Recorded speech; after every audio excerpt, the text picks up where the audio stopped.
அருமை அண்ணன் சிப்பி பாறை ரவிச்சந்திரன் அவர்கள் இப்பொழுது சிறப்புரையாற்றுவார்கள்.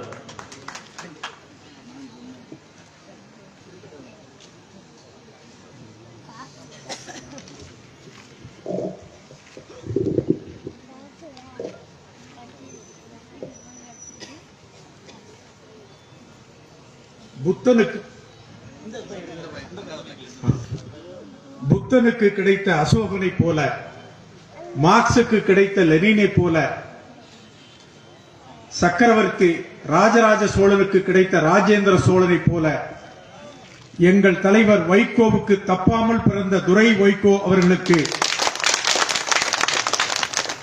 கிராபைட் ஏலத்தை ரத்து செய்திட முதல் குரல் கொடுத்த திருச்சி நாடாளுமன்ற உறுப்பினர், இந்த மண்ணின் மைந்தன், வருங்கால மறுமலர்ச்சி திராவிட முன்னேற்ற கழகத்தை புதிய உச்சங்களுக்கு எடுத்துச் செல்வார் என்று நாங்கள் நம்பிக்கையோடு இருக்கின்ற துரை வைகோ அவர்களுக்கு நடைபெறுகின்ற பாராட்டு விழா பொதுக்கூட்டத்தினுடைய தலைவர், கல்லூரி காலம் தொட்டு இன்று வரை தலைவர் வைகோவின் தடம் பார்த்து நடக்கின்ற அன்பு சகோதரர் என்கின்ற பணியை தொடங்கி இன்றைக்கு மறுமலர்ச்சி திராவிட முன்னேற்ற கழகத்தின் உயர்ந்த பீடமான துணை பொதுச் செயலாளர் என்கின்ற இடத்திற்கு வந்திருக்கின்ற எங்கள் சமகாலத்து தோழர், இன்னும் நல்ல உயரங்களை அவர் அடைய வேண்டும் என்று மனதார நாளும் நினைக்கின்ற கழகத்தின் துணை பொதுச் செயலாளர் திமு ராஜேந்திரன் அவர்களே, சிலருக்கு சிலரை பிடிக்கும், பலருக்கு பலரை பிடிக்கும், ஆனால் எல்லோருக்கும் பிடிக்கின்ற ஒரு தோழனை பார்ப்பது கடினம். அந்த வகையில் எந்த நேரமும் சிரித்த முகத்தோடு இருக்கின்ற இந்த தென்காசி வடக்கு மாவட்டத்தினுடைய செயலாளர், முன்னிலை ஏற்றிருக்கின்ற தம்பி சுதா பாலசுப்ரமணியம் அவர்களே, வரவேற்புரை ஆற்றி விடைபெற்று சென்றிருக்கின்ற விஜயலட்சுமி கனகராஜ் அவர்களே, இந்த நிகழ்ச்சியிலே பங்கெடுத்து தலைவர் வைகோவின் வாரிசான இளம் புயல் துரை வைகோ அவர்கள் போட்டியிட வேண்டிய சாத்தூர் சட்டமன்ற தொகுதியில் அவரின் நம்பிக்கைக்குரிய தளபதிகளில் ஒருவராக அந்த வாய்ப்பை பெற்று சாத்தூர் சட்டமன்ற தொகுதியில் இன்றைக்கும் இந்த தேர்தல் களத்தில் நல்ல வாக்குகளை நாடாளுமன்ற தேர்தலில் வித்தியாசத்தை பெற்றுத் தருகின்ற அளவில் பணியாற்றி வருகின்ற மக்கள் மருத்துவர் டாக்டர் ARR ரகுராமன் அவர்களே, இந்த நிகழ்ச்சியிலே கலந்து கொண்டிருக்கின்ற இந்த பகுதியினுடைய வழக்கறிஞர், தலைவர் வைகோவின்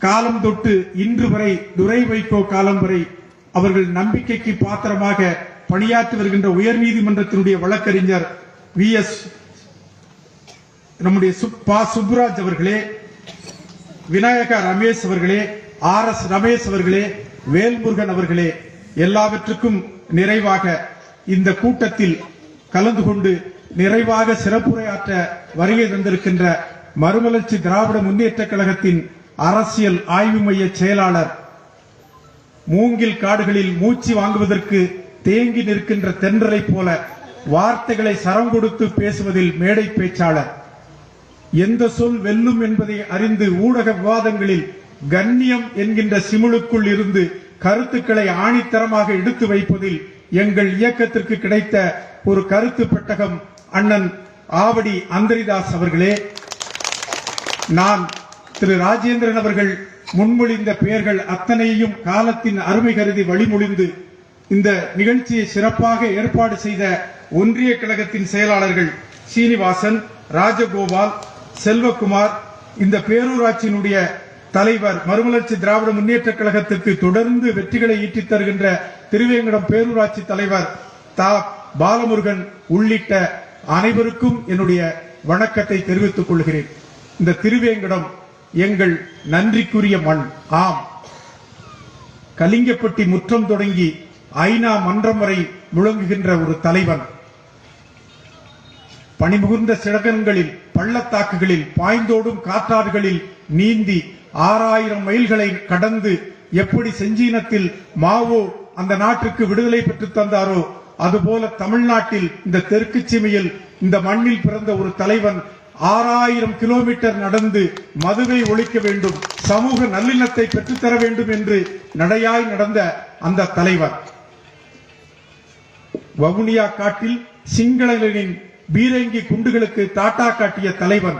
இந்த கரிசல் காட்டில் ஆம், ஜெயலலிதா அரசின் காவல்துறையின் துப்பாக்கிக்கு மார்பு காட்டிய எங்கள் தலைவர் வைகோ அவர்கள் 2 முறை டெல்லி நாடாளுமன்றத்துக்கு செல்வதற்கு வாக்களித்த மண் இந்த திருவேங்கடம் மண். அதுபோல அவரின் பிரதிநிதியாக எனக்கு ஒரு வாய்ப்பை கொடுத்த மண். அந்த வகையில் இந்த திருவேங்கடம் எங்களுக்கு பக்கத்து ஊர் என்பது மட்டுமல்ல, நாங்கள் நன்றிக்குரிய மண். இந்த மண்ணிலே இன்றைக்கு தம்பி துரை வைகோவுக்கு பாராட்டு விழா நடப்பதும் பெருந்திரளாக தாய்மார்கள் அரசியல் மேடைகளுக்கு ஆர்வமாக வராத இந்த காலகட்டத்தில் சினிமாக்களிலும் தொலைக்காட்சிகளிலும் முடங்கி கிடக்கின்ற தாய்மார்களும் கழகத்தின் தொண்டர்களும் பெருமளவில் நீங்கள் கலந்து கொண்டிருக்கிறீர்கள். உங்கள் எல்லோருக்கும் என்னுடைய நன்றியை வணக்கத்தை தெரிவித்துக் கொள்கிறேன். இது ஒரு சாதாரண அரசியல் நிகழ்வு, தேர்தல் காலத்து மேடை என்று சொன்னால் எங்கள் கட்சியினுடைய வாதங்களை எடுத்து வைத்துவிட்டு செல்ல முடியும். ஆனால் இங்கே உழைத்தவர்கள் ஒருவர் இருக்க, இந்த மண்ணை தொடர்ந்து 60 ஆண்டு காலம் பாதுகாத்து வருகின்ற தலைவர் ஒருவர் இருக்க, இன்றைக்கு இடையில் ஏதோ ஒரு வஞ்சனத்தில், இன்றைக்கு பொறாமையில் பொச்சரிப்பில் சிலர் புறப்பட்டிருக்கிறார்கள். அவர்களுக்கு பதில் சொல்ல வேண்டிய கூட்டமாக இந்த கூட்டத்தை நாங்கள் அமைத்துக் கொண்டிருக்கிறோம். ஆம், இந்த மண்ணில் எத்தனையோ தலைவர்கள் உருவாகி இருக்கின்றார்கள். பெருந்தலைவர் காமராஜர் கூப்பிடும் தொலைவில் விருதுநகரை சேர்ந்தவர், கலைஞர் தஞ்சாவூரை பூர்வீகமாக கொண்டவர், எம்ஜிஆர் இலங்கையிலே பிறந்து சென்னையிலே வாழ்ந்தவர், ஜெயலலிதா அவர்கள் மைசூரிலே பிறந்து ஸ்ரீரங்கம் பூர்வீகம் என்று சொல்வார்கள், ஆனால் சென்னையில் வாழ்ந்தவர். இந்த மண்ணில் உருவான ஒரு தலைவர் வைகோ மட்டும்தான் இந்த ஊரில் பிறந்து ஒரு கட்சியை நடத்தி கொண்டிருக்கிறார். அவர் ஒன்றும் ஜொலிக்கும் சினிமா நட்சத்திரம் அல்ல. அவர் கொட்டி கொடுப்பதற்கு கோடி காசுகள் அவரிடத்திலே கிடையாது, அல்லது பெரும் ஜாதி பின்னணியும் கிடையாது. ஆனால் ஒரு திராவிட இயக்கத்தின் ஒப்பற்ற தலைவராக 60 ஆண்டு காலம் இந்த உழைத்து இந்த மண்ணிலே ஒரு அரசியல் தலைவராக நின்று கொண்டிருக்கின்ற அவருக்கு பின்னால் அவரை நாங்கள் தலைவர் என்பதை விட ஒரு யுக தலைவன் என்கின்ற தகுதியோடு நாங்கள் பின்னால் இருக்கிறோம். யுகம் என்று சொன்னால் 1000 வருடங்கள், 1000 வருடங்களுக்கு ஒரு யுகத்தில் தான் இப்படிப்பட்ட தலைவர்கள் உருவாகார்கள். ஆம், இந்திய மண்ணில் புத்தன் அப்படி ஒரு யுக புதல்வன், இந்திய மண்ணில் காந்தி அப்படி ஒரு யுக புதல்வன், தமிழ்நாட்டில் 1000 தலைவர்கள் இருக்கலாம். எங்கள் மண்ணில் இந்த கந்தக பூமியில் கரிசல் காட்டில் எங்கள் யுக புதல்வன் தலைவர் வைகோ அவர்கள். அந்த வைகோ அவர்கள் ஒன்றும் வீட்டிலே உட்கார்ந்து கொண்டு தலைவராகவில்லை. அவர் சந்தித்த பாடுகளும் அவருடைய தியாகங்களும் நீங்கள் கணக்கிட்டு பார்த்தால் இந்த மேடை மட்டுமல்ல, ஓராண்டு பேசினாலும் சொல்லி மாடாது. சிலர் சொல்லுவார்கள் 100 ஆண்டு பேசும் ஓராண்டு சாதனை என்று சொல்வார்கள். நாங்கள் சொல்லுகிறோம் 60 ஆண்டு காலம் பொது வாழ்க்கையில் இருந்த எங்கள் தலைவர் வைகோவை அவர் 100 ஆண்டு கடந்ததற்கு பின்னால் பேசுகின்ற அளவிற்கு சாதனைக்குரிய தலைவர். அந்த தலைவர் இதே பகுதியில் எத்தனையோ போராட்டங்களில் உங்களோடு துணை நின்று உங்களை பாதுகாத்து கொடுத்திருக்கிறார். 1000 உதாரணங்களை சொல்ல முடியும். நெய்வேலி நிலக்கரை சுரங்கத்தை மீட்டுக் கொடுத்ததாகட்டும், நியூட்ரினோவை தடுத்து நிறுத்தியதாகட்டும், இங்கிருந்து கூப்பிடும் தொலைவில் இருக்கின்ற தூத்துக்குடியில் ஸ்டெரிலைட்டை விரட்டி அடிப்பதாகட்டும், 1000 போராட்டங்கள் இருந்தாலும் இந்த மண்ணோடும் மக்களோடும் ஊனோடும் உதிரத்தோடும் சம்பந்தப்பட்ட விவசாயிகள் போராட்டம் 2 முறை நடந்திருக்கிறது.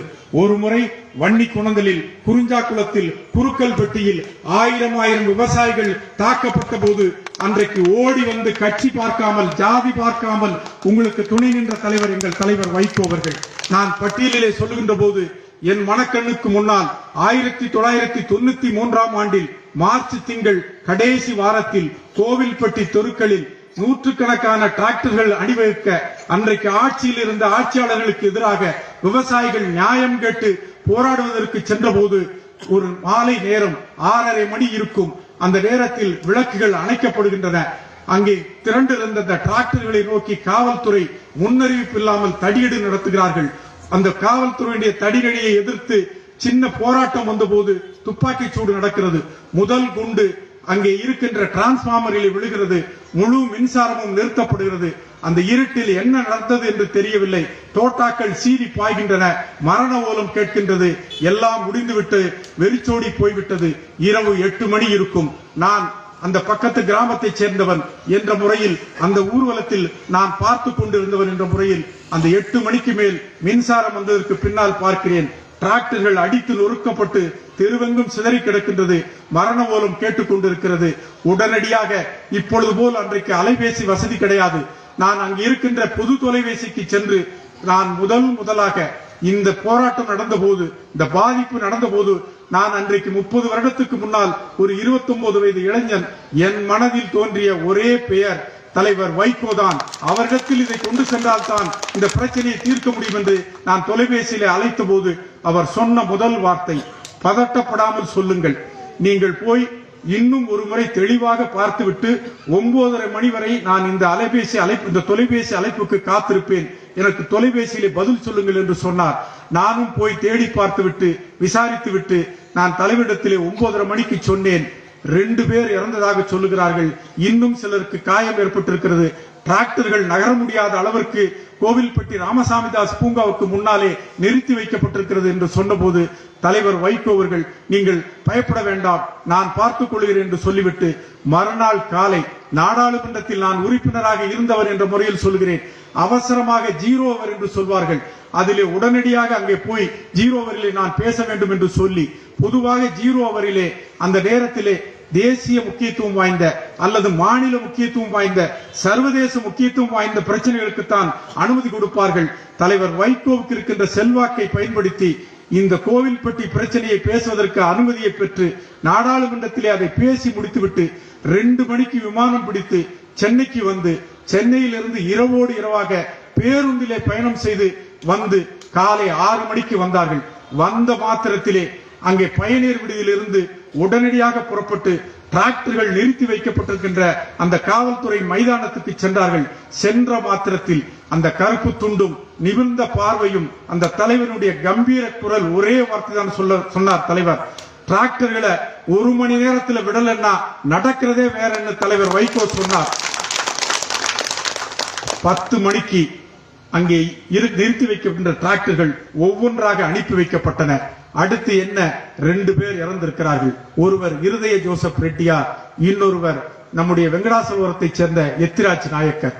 அந்த 2 பேரும் உடனடியாக காலையிலே அங்கே மருத்துவமனையிலே பரிசோதனை செய்யப்பட்டு புதைக்கப்பட்டார்கள். அவசரமாக தலைவர் வைகோ அவர்கள் மிகப்பெரிய அன்றைக்கு வழக்கறிஞராக இருந்த வானமாமலை அவர்களை அமர்த்தி சென்னை உயர்நீதிமன்றத்திலே வழக்கு தொடுத்து அவர்கள் மறு பிரேத பரிசோதனை செய்வதற்கு ஏற்பாடு செய்து அதற்கு பின்னால் அந்த 2 பேரும் துப்பாக்கி சூட்டில்தான் இறந்தார்கள் என்ற தீர்ப்பை பெற்று அவர்களுக்கு இழப்பீடு பெற்று தந்தது மட்டுமல்ல, அவர்களுடைய நியாயத்தை வெளிக்கொண்டவர் தலைவர் வைகோ அவர்கள்.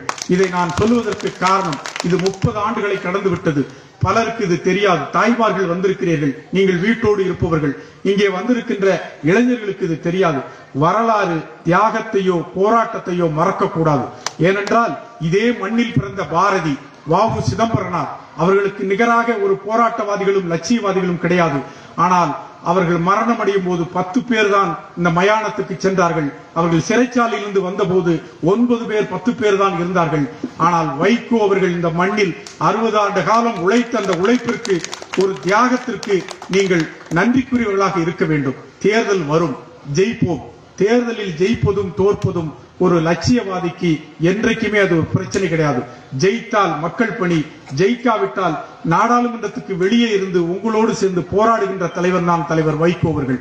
அந்த வைகோ அவர்கள் கொரோனா காலத்திலே உங்களில் பலரை போல் அவருக்கும் உடல்நலம் பாதிக்கப்பட்டு அவர் இனிமேல் வெளியே சென்றால் அவர் உயிருக்கே ஆபத்து என்ற ஒரு சூழ்நிலையில் மறுமலர்ச்சி திராவிட முன்னேற்ற கழகத்தை, இது தொண்டர்கள் உருவாக்கிய இயக்கம், இந்த இயக்கத்தை அடுத்த கட்டத்துக்கு எடுத்துச் செல்வதற்கு, தொண்டரை பாதுகாப்பதற்கு ஒரு தலைவனை தேடிக்கொண்டிருந்த போது அவர்களாகவே கரம் பிடித்து, அதுவரை நான் அரசியலுக்கு வரமாட்டேன், எனக்கு அரசியல்வாதிகளை கண்டாலே பிடிக்காது என்று 10 கிலோமீட்டர் தள்ளி இருந்த துரை வைகோவை இந்த தொண்டர்கள் தான் கரம் பிடித்து அரசியலுக்கு கொண்டு வந்தார்கள். நான் இங்கே சில இருக்கின்ற தற்குறிகளுக்கு ஒன்றை சொல்ல விரும்புகிறேன். சிலர் சொல்லுகிறார்கள், தந்தை தாய் தந்தையருடைய முதுகில் ஏறிக்கொண்டு இன்றைக்கு வளர்ந்திருக்கின்ற நாடாளுமன்ற உறுப்பினர்களாக வந்திருக்கின்றவர் என்று சொல்லுபவர்களுக்கு நான் சொல்லுகிறேன், அவர் எல்லோரும் சிலம் வயதில் தந்தை தாயின் முதுகில் வளர்ந்துதான் வந்திருப்பார்கள். அப்படி அவர் முதுகிலே அவர் வளராவிட்டால் ஒன்று தப்பான அப்பனாக இருப்பார், அல்லது தப்பான பிள்ளையாக இருப்பார். நல்ல பிள்ளைகளும் நல்ல அப்பனும் தங்களுடைய பிள்ளைகளை முதுகில் தான் சுமப்பார்கள். அந்த வகையிலே அப்படி முதுகில் சுமந்து வளர்க்கப்பட்டவர் என்று நீங்கள் சொன்ன அந்த துரை வைகோ ஒரே ஒரு முறைதான் இந்த மறுமலர்ச்சி திராவிட முன்னேற்ற கழகத்தின் 25 ஆண்டு கால அரசியல் வரலாற்றில் எங்கள் கட்சியினுடைய தலைமை அலுவலகமாம் தாயகத்துக்கு வந்திருக்கிறார்கள். 2008ஆம் ஆண்டு என்று நினைக்கிறேன். அன்றைக்கு 7ஆம் ஆண்டு அன்றைக்கு எங்கள் கட்சியிலிருந்து பிரிந்து சென்ற 2 நாடாளுமன்ற உறுப்பினர்கள் தாயகத்தை கைப்பற்றப் போகிறார்கள் என்று காவல்துறையிலே தெரிவித்துவிட்டு வரப்போகிறாள் என்று சொன்னபோது அன்றைக்கு தலைவர் வைகோ அவர்கள், என்றைக்குமே தலைவர் வைகோவிற்கு சும்மா இருந்தா அவருக்கு சந்தோஷம் இருக்காது. எப்பயாவது தலைவர் வைகோவுக்கு பிரச்சனை என்று வந்தால் அந்த நேரத்தில் அவருடைய வீரமும் சந்தோஷமும் 3 மடங்கு ஆகிவிடும். நான் அன்றைக்கு வியந்து பார்த்தேன். இந்த வீரபாண்டிய கட்டபொம்மன் சினிமாவில், ராஜராஜ சோழன் சினிமாவில் வந்த மாதிரி எங்க தாயகத்துல மேல எல்லா இடத்திலையும் தொண்டர் படைய ராணுவம் மாதிரி நிறுத்தி வச்சிருந்தாரு. மொட்டை மாடியில போலீஸே வந்தாலும் எதிர்த்து தாக்குகின்ற அளவிற்கு தயார் நிலையில தொண்டர் படை இருந்தது. ஆனா எல்லாரும் எங்க நிர்வாகிகள் எல்லோரும் உள்ளே அரங்கத்துக்குள்ளே கூட்டம் நடந்து கொண்டிருந்தது. ஆனா தலைவர் வைகோ ஒரு 10 பேரை மட்டும் கூப்பிட்டு வாசல்ல நில்லுங்கன்னு சொன்னாரு. அன்றைக்கு 10 பேர் வாசல்ல நின்றவங்க இன்னைக்கு சென்னை மாவட்ட செயலாளர் இருக்கிற ஜீவன், என்னையும் நான் அப்ப எம்பியா இருந்தேன், என்னையும் நீங்க வாசல்ல நில்லுங்கன்னு சொன்னாரு. அதுக்கு ஒரு காரணம் இருக்கு. சொல்லிட்டு இன்னொருவரை வாசல்ல நில்லுங்கன்னு சொன்னாரு. அது வரைக்கும் தாயத்துக்கு வராத இன்னொரு நபர், ஒரு இளைஞர், அன்னைக்கு அவருக்கு வயசு நல்லா இருந்தா 30, அன்னைக்கு இன்னைக்கு 15 வருஷம் 17 வருஷத்துக்கு முன்னாடி 30 வயசு இருக்கும். 35 வயசு இருக்கிற ஒரு இளைஞன், அரசியலே வேண்டாம் என்று இருந்த இளைஞனை சண்டை வந்தால், பிரச்சனை வந்தால் முதல்ல சிந்துகிற ரத்தம் என் மகனின் ரத்தமாகத்தான் இருக்க வேண்டும் என்று சொல்லி வாசல்ல நிற்கின்றார்.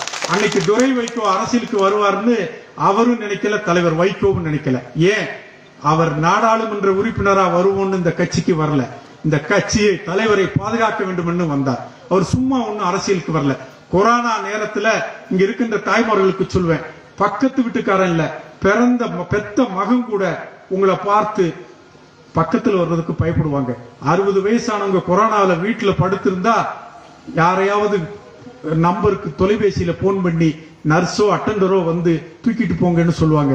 ஆனா எங்க துரை வைகோ 2021ஆம் ஆண்டு இதே ராஜபாளையத்துக்கு பக்கத்தில் இருக்கிற ஐயனாபுரம்ங்கிற ஊர்ல திமுகவை சேர்ந்த கிளை செயலாளர் அடைக்கலம், அவருக்கு வயசு 70 வயசு இருக்கும். அவர் திமுக செயலாளர், நல்லா பாத்துக்கோங்க. அவரு 10 நாளா கொரோனா தாக்குதல் வந்து வீட்டுல படுத்து கிடக்கார். அவரு அன்றைக்கு நம்ம சாத்தூர் சட்டமன்ற உறுப்பினர் ரகுராமன் உள்ளிட்ட ஒரு 6 இடத்துல முகாம் அமைச்சிருந்தாங்க.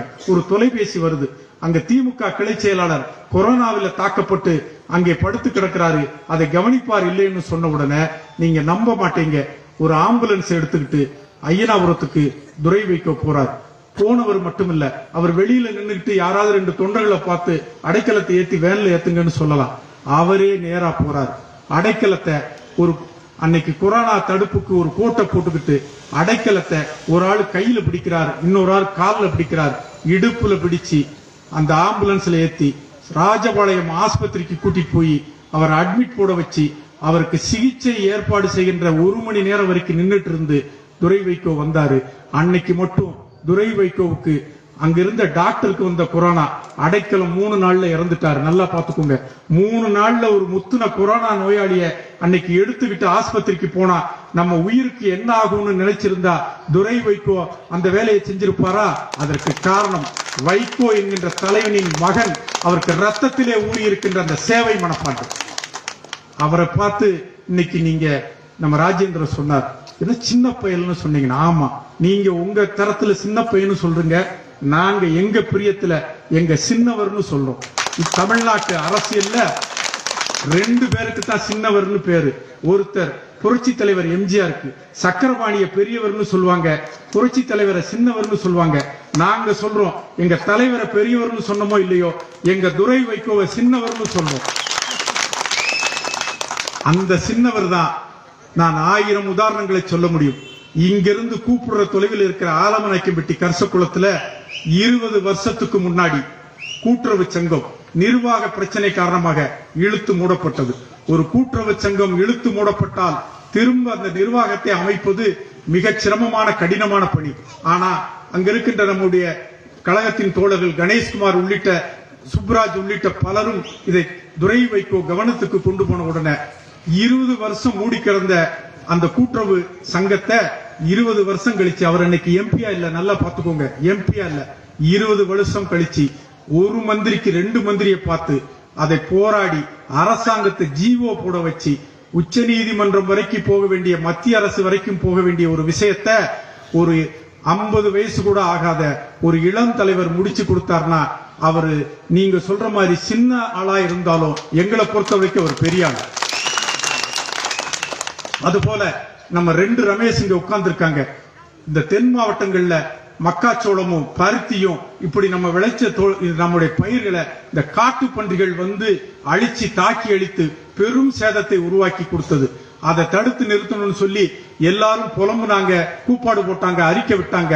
ஆனா எங்க துரை வைக்கோ மட்டும்தான் தூத்துக்குடியில 1000 விவசாயிகளை திரட்டி சென்று மாவட்ட ஆட்சித்தலைவரை சந்தித்து அதை மனு கொடுத்ததோடு மட்டுமல்ல, அன்றைக்கு வனத்துறை அமைச்சராக இருந்த மதிவேந்தனை சந்தித்து வலியுறுத்தி கடந்த மாசம் திருநெல்வேலிக்கு வந்த வனத்துறை அமைச்சர் மதிவேந்தன் சொல்லியிருக்கிறாரு, காட்டு பன்றிகள் வனவிலங்கு என்ற பட்டியலிருந்து நீக்கப்படும். இனிமேல் காட்டு பன்றிகள் வந்தால் அதை அழிப்பதற்கு கிராம சபைகளுக்கு அதிகாரம் வரும் என்கின்ற நிலைமையை ஒரு சின்ன ஆளுதான் உருவாக்கி கொடுத்திருக்காரு. நீங்க சொன்னீங்கிறதுக்காக நான் எல்லா விஷயத்துக்கும் அவரை உங்க அடமொழியில கூப்பிட முடியாது. ஆம், எங்களை பொறுத்தவரை எங்கள் சின்னவர் எம்பி என்கிற இடத்துக்கு வர்றதுக்கு முன்னாடியே அந்த உயரத்தை தொட்டுட்டாரு. இப்ப சொல்றேன் கேட்டுக்கோங்க, இனிமே வந்து எங்க துரை வைக்கோவை தயவு செய்து நீங்க ஒப்பிடாதுங்க. கடந்த வாரம் டெல்லி பாராளுமன்றத்துல நான் எம்பியா இருந்திருக்கேன், எனக்கு தெரியும். ஒரு பார்லிமெண்ட் முடிஞ்ச அன்னைக்கு கடைசியில எல்லாரையும் கூப்பிட்டு விருந்து வைப்பாங்க. அந்த விருந்து வைக்கிற நிகழ்ச்சியில சபாநாயகர் உட்கார்ந்திருப்பாரு, பிரதமர் உட்கார்ந்திருப்பாரு, இந்த பக்கம் மூத்த அமைச்சர்கள் உட்கார்ந்திருப்பாங்க, இந்த பக்கம் எதிர்கட்சி தலைவர் உட்கார்ந்திருப்பாரு. இங்க இருக்கின்ற தோழர்கள் பலரும் வாட்ஸ்அப்ல பார்த்திருப்பீங்க, பத்திரிகையில பார்த்திருப்பீங்க. இந்த முறை நடந்த கூட்டத்துல சபாநாயகர் உட்கார்ந்திருக்கிறார், பிரதமர் உட்கார்ந்திருக்கார், ராகுல் காந்தி உட்கார்ந்திருக்காரு. இவங்களுக்கு நடுவுல ஒருத்தர் உட்கார்ந்திருக்கிறாரு, முதல் தடவையா போன எங்க எம்பி துரை வைகோ உட்கார்ந்திருக்காரு. எங்க தொண்டை 30 வருஷமா வைகோவுக்கு பின்னாடி போய் ஜெயிச்சிருக்கான், தோத்திருக்கான். ஆனா இன்னைக்கு அவன் முகத்துல 1000 வாட்ஸ் பல்ப் எறிகிற மாதிரி உற்சாகத்தோட இருக்கான். அதனாலதான் சொல்றேன், எங்களுக்கு இனிமேல் உங்களை போன்றவர்கள் கொடுக்கின்ற இந்த பட்டியல், இந்த நீங்க பதக்கம் எல்லாம் எங்களுக்கு தேவையில்லை. ஏற்கனவே இப்ப துரை வைகோ ட்ரெய்லர் தான் ஓடிட்டு இருக்கு. இனி மெயின் பிக்சர் வரும்போது நாங்க யாருன்னு தெரியும். அவர் ஒரு வாமனர் மட்டும் இல்ல, விஸ்வரூபம் எடுக்க போகிற தமிழ்நாட்டின் இளம் அரசியல் தலைவர்களில் ஒருவர் என்கின்ற நம்பிக்கையோடு தான் நாங்கள் இந்த கூட்டத்தில் இருக்கோம். ஆமா, நான் சொல்றேன், இந்த சுவர்கோழிகள் எல்லாம் கூவி பொழுது விடியாது, மாடி முட்டி கோபுரம் சாயாது, நத்தைகள் நகர்ந்து பந்தய ஓட்ட பந்தயத்தில் ஜெயிக்க முடியாது. நீங்கெல்லாம் பேசி எங்க துரை வைகோவை யாரும் தடுக்க முடியாது. இந்த மறுமலர்ச்சி திராவிட முன்னேற்ற கழகத்தை பார்த்து சொல்வதற்கு சொல்வேன், குருவிகளும் ஒன்றியத்தில் பல தேர்தல்களில் நாங்கள் வென்றிருக்கிறோம். ஆம், தனித்து பம்பரம் சின்னத்தில் வென்றிருக்கிறோம், குடை சின்னத்தில் வென்றிருக்கிறோம், கூட்டணியோடு வென்றிருக்கிறோம். இந்த முறைதான் போட்டியிட்ட எல்லா இடத்திலும் 100க்கு 100 நாங்கள் வெற்றி பெற்றிருக்கிறோம். அந்த குருவிகளும் வெற்றியில் தொடங்கி காவிரி ஆற்றன் கரையில் மறுமலர்ச்சி திராவிட முன்னேற்ற கழகத்தின் 30 ஆண்டு கால அரசியல் பயணத்தில் எங்கள் கட்சியினுடைய பலரும் நாடாளுமன்ற உறுப்பினராக நின்றிருக்கிறார்கள், வென்றிருக்கிறார்கள். ஏன் அதே தொகுதியில் அன்றைய எங்கள் அவைத்தலைவர் எல்ஜியும் நின்றிருக்கிறார், வென்றிருக்கிறார். ஆனால் எங்கள் கட்சியின் அரசியல் வரலாற்றில் 3,15,000 வாக்குகள் வித்தியாசத்தில் அவர் சார்ந்திருக்கின்ற சமூகத்துக்கு 10,000 வாக்குகள் கூட இருக்காது. அதைவிட அதிசயம் என்னவென்று சொன்னால், அவர் போட்டியிடுவதற்கு முடிவு செய்த சின்னம் தீப்பெட்டி சின்னம். முதல் நாள் வரைக்கும் பெரிய கட்சிகளின் பட்டியலில் அந்த சின்னம் கிடையாது. அது தொகுதி முழுக்க கொண்டு போய் சேர்வதற்கு கூட அவகாசம் கிடையாது. இந்த கால இடைவெளியில் 3,13,000 வாக்குகள் வித்தியாசத்தில் 20 நாளில் ஜெயிக்க முடிந்த எங்கள் துரை வைகோ இன்னும் 2 ஆண்டு காலம் இருக்கின்றது எங்கள் கட்சியை புதிய உயரங்களுக்கு எடுத்துச் செல்வார். நான் ஒன்றும் இந்த வாய் வீரம் பேசி மேடையிலே பிழைப்புக்காக பேசுவன் அல்ல. நான் பாரதி சொல்வான், எழுத்தும் தெய்வம் எழுதுகோலும் தெய்வம் என்று சொல்வான். நான் பேச்சை வரமாக பார்க்கிறேன். வரம் வாங்கி சொல்லுகின்ற வார்த்தைகள் சத்தியத்தின் பக்கம் இருக்க வேண்டும், குறைந்தபட்சம் உண்மைக்கு அருகில் இருக்க வேண்டும். இந்த ஒளிநாடாவை ஒரு 5 வருடம் கழித்து இன்னொரு இளைஞன் கேட்டால் ஒருவர் பேசியிருக்கிறார், இது எல்லாம் உண்மை என்று என்றால், இன்றைக்கு அரசியலிலே இன்றைக்கு ஒரு அணியில் இருப்போம், நாளைக்கு ஒரு அணியிலே இருப்போம். ஒருவர் இந்த கட்சியில் இருப்பார், அந்த கட்சியில் இருப்பார். இன்றைக்கு வசைபாடுபவர் நாளைக்கு பக்கத்திலே இருந்து துதிபாடி கொண்டிருப்பார். ஆனால் ஒரு பேச்சு என்று இருந்தால் எல்லா காலத்திலும் அந்த பேச்சு மதிக்கப்படுகின்ற பேச்சாக இருக்க வேண்டும் என்ற உணர்வோடு தான் நான் சொல்லுகிறேன். இன்றைக்கு மறுமலர்ச்சி திராவிட முன்னேற்ற கழகத்தை பற்றி சொல்வதற்கு நான் சொல்வேன். இங்க தாய்மார்கள் நிறைய வந்திருக்கீங்க. உங்களுக்கு புரியுற மாதிரி ஒரு சின்ன கதையை சொல்றேன். ஒரு நாள் பெரிய மழை, காத்தாட்டு வெள்ளம், நம்ம திருவேங்கடம் மாதிரி இந்த நதி மாதிரி பெரிய வெள்ளம். 2 பேர் போறான். அந்த கரைக்கு போகணும், ஆவடியாபுரத்துக்கு போகணும். எப்படி போறதுன்னு இந்த கரையில் நின்றுட்டு அவன் வேடிக்கை பார்த்துட்டு இருக்கிறான். ஒருத்தன் நின்றுட்டு பார்த்துட்டு இருக்கிறான். அந்த நேரம் பார்த்து ஒரு நல்ல காளமாடு வருது, தண்ணிக்குள்ள குதிக்குது. இவன் பார்த்தான், அந்த காளமாட்டு இவனும் குதிச்சு அந்த காளமாட்டு வாழை பிடிச்சுக்கிட்டான். அந்த காளமாடு நீந்தி திருவேங்கடத்துல இருந்து ஆவடியாரம் போய் சேர்ந்துருச்சு.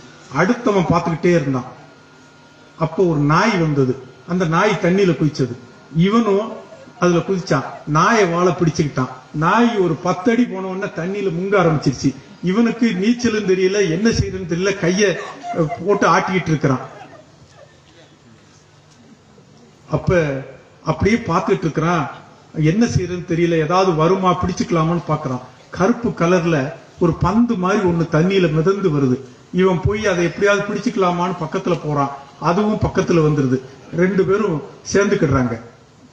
அந்த கரையில இருக்க போன ஆள் இருக்கான் இல்லையா, அவன் அங்க இருந்துட்டு சொல்றான், ஏய் ரொம்ப நேரம் ஆகுதுப்பா, வந்துரு, வெள்ளம் அதிகமாயிட்டு இருக்குன்னு சொல்றான். இப்ப இவன் சொல்றான், நான் வரத்தாண்டா பாக்கேன்னா, விட்டுட்டு வாடா அப்படின்னு சொல்றான். அவன் சொல்றான், அந்த 2வது ஆளு நாயை பிடிச்சிட்டு போனவன் சொல்றான், நான் எங்கடா பிடிச்சேன், அது இல்லடா என்ன பிடிச்சுக்கிடுச்சு, நான் எப்படிடா விட்டுட்டு வருதுன்னு சொன்னான். அது பந்து கிடையாதுங்க, கரடி. கரடி பிடிச்சா மனுஷன் தப்ப முடியுமா? அது போல ஆளு காளமாட்டை பிரிச்சுட்டு அந்த கடைக்கு போய் சேர்ந்தவர் எங்க துரை வைகோ. புரியுதா? 2வது ஆளு இப்ப நம்ம சகோதரர் துரை வைகோவை சகட்டு மேனிக்கு பேசிட்டு இருக்காருல்ல, அவரு 2வது ஆளு நாய் வாழை பிடிச்சிட்டு போனவர். இப்ப அவரை ஒரு கரடி பிடிச்சுக்கிடுச்சு. அந்த கரடி எந்த கரடின்னு நான் புரிஞ்சுக்கிட்டேன்னா, இப்ப அவர் பிஜேபிங்கிற கரடி பிடிச்சிட்டு இருக்குன்னு நான் நினைக்கிறேன். ஆம புகுந்த வீடும் அவினா வந்த வீடும் உருப்படாதுன்னு சொல்லுவாங்க. பிஜேபியில ஒருத்தன் சேர்ந்தா தமிழ்நாட்டில் அவன் ஜெயிக்கவே முடியாது. அதனால எங்களுக்கு இன்னும் சொல்றேங்க, இந்த மேடையில நான் பேசுறேன்னு சொன்னா ரொம்ப யோசிச்சு, காலையில இருந்து யோசிச்சேன். தம்பி ராஜகோபாலு பல பேர்கிட்ட நான் பேசினேன். ஏன் தெரியுமா? அண்ணன் KSRோட இந்த மேடையில் இருக்கின்ற எவரையும் விட அதிக காலம் நட்போடும் பாசத்தோடும் பழகியவன் நான். இன்னும் சொல்வேன், அவர் என்ன நினைக்கிறாரு பத்தி எனக்கு தெரியாது. நான் அவரை உயர்ந்த இடத்துக்கு வர வேண்டும் என்று மனதார நான் விரும்பியவன். காரணம், அவருக்கென்று சில தகுதிகள் இருக்கின்றன, திறமைகள் இருக்கின்றன, எழுத்தாற்றல் இருக்கிறது, 4 பேரோட பழகிற தன்மை இருக்கிறது. ஒரு ரொம்ப காலமா அவர் அரசியல் இருக்காரு. அண்ணன் KSRக்கு நான் ஒன்றை அன்போடு சொல்லிக் கொள்கிறேன். என்னை பொறுத்தவரை எதிரி கூட தூரத்து நண்பன் என்று நான் நினைப்பவன். நீங்கள் 1000 விமர்சனம் நாளைக்கு வைக்கலாம், ஆனாலும் அதே நட்போடும் அதே பாசத்தோடு தான் சொல்லுகிறேன்.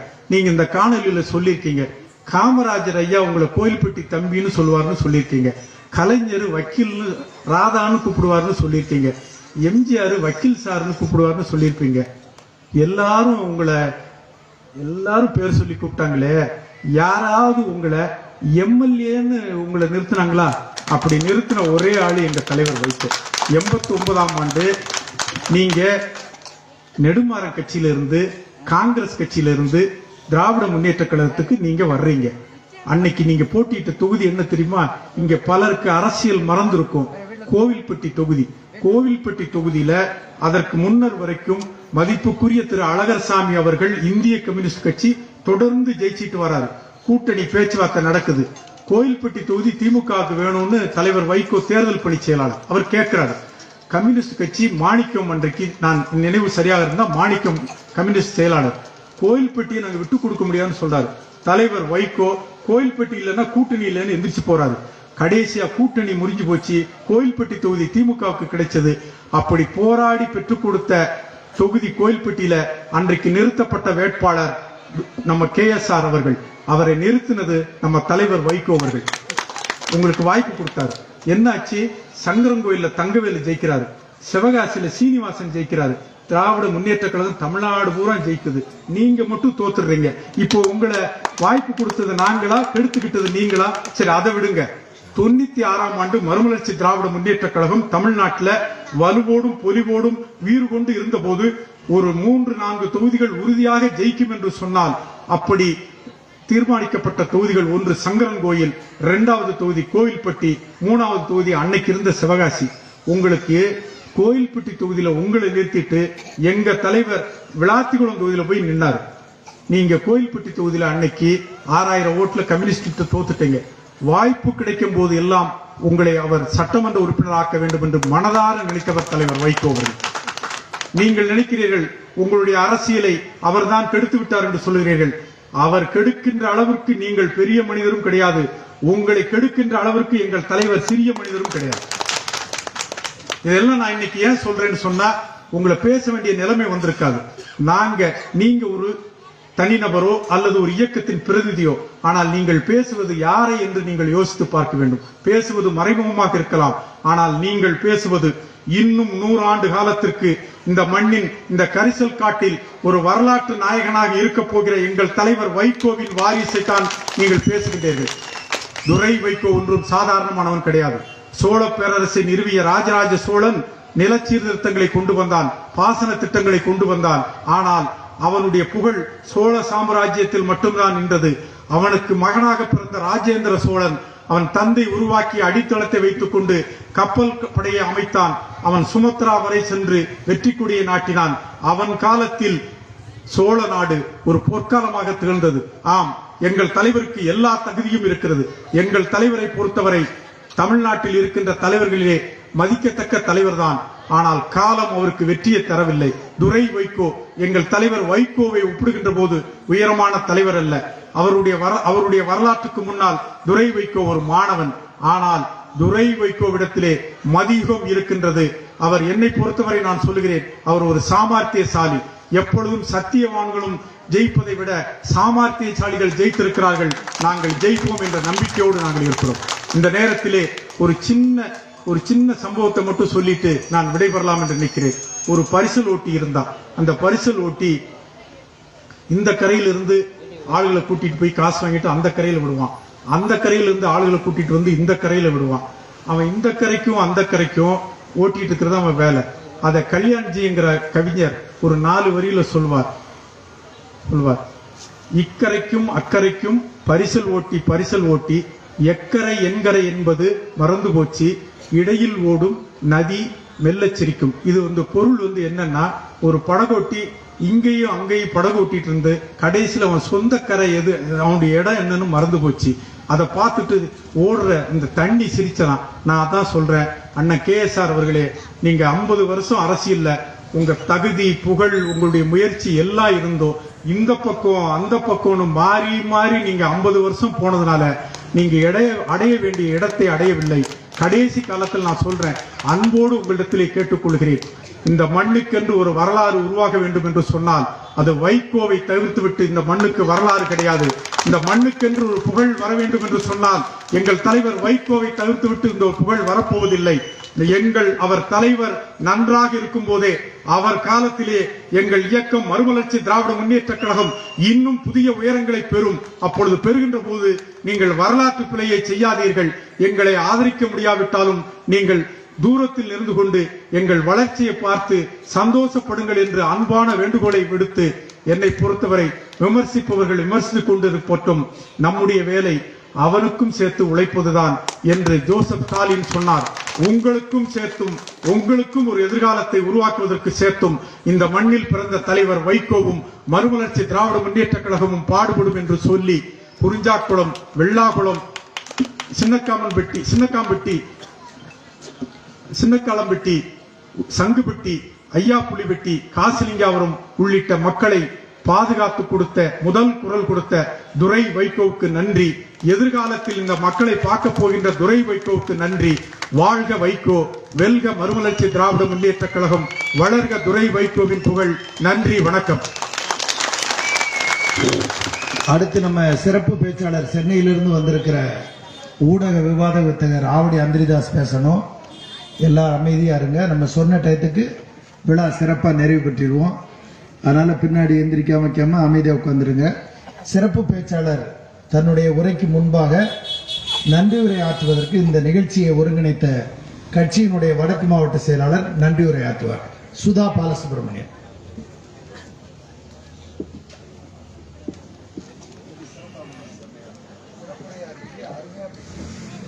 அண்ணன் துரைவைக்கு அவர்களுக்கு நடைபெறுகின்ற பாராட்டு விழா பொதுக்கூட்டம். இந்த பாராட்டு விழா பொதுக்கூட்டத்திற்கு வருகை சிறப்பித்த துணை பேச்சாளர் அண்ணன் திம்பு ராஜேந்திரன் அவர்களுக்கும்,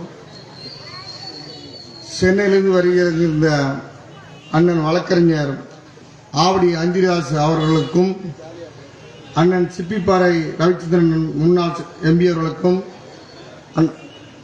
அண்ணன் சாத்தூர் சட்டமன்ற உறுப்பினர் AR ரகுராமன் அவர்களுக்கும், அண்ணன் RS ரமேஷ் அவர்கள் தூத்துக்குடி மாவட்ட செயலர் அவர்களுக்கும், அண்ணன் வழக்கறிஞர் ப. சுப்பராஜ் அவர்களுக்கும், தலைமை